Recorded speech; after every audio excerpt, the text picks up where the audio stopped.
রাজধানীর গুলশানের একটি বাড়িতে মধ্যরাতে দরজা ভেঙে তল্লাশি চালিয়েছে একদল ব্যক্তি। তাদের দাবি এটি সাবেক প্রধানমন্ত্রীর উপদেষ্টা প্রয়াত এইচ.টি. ইমামের ছেলে সাবেক এমপি তানভীর ইমামের বাড়ি। সেখানে বিপুল অবৈধ অর্থ রাখা হয়েছে। স্থানীয়রা বলছেন কয়েকদিন ধরেই বাসাটিতে ঢোকার চেষ্টা করছিল তারা। অবশেষে গতরাতে প্রধান দরজা ভেঙে সেখানে ঢুকতে পারে। তল্লাশি চালায় আলমারি, ওয়ারড্রব, লাগেজ থেকে শুরু করে পুরো বাড়িতে।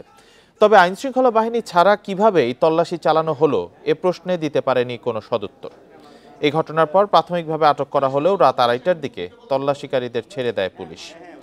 এদিকে বাড়িটির গৃহকর্মীরা জানিয়েছেন এ বাড়ির মালিক তানভীর ইমামের সাবেক স্ত্রী।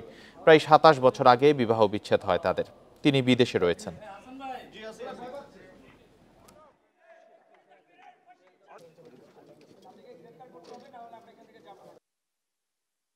যেই সূত্র খবর পেয়েছি যে যেখানে যারা যে ছাত্র জনতা যারা হত্যাকারী এখানে আছে। 20 বছর আগে ডিভোর্স হলো, ওরা থাকে, আপনারা এগুলো জানেন না।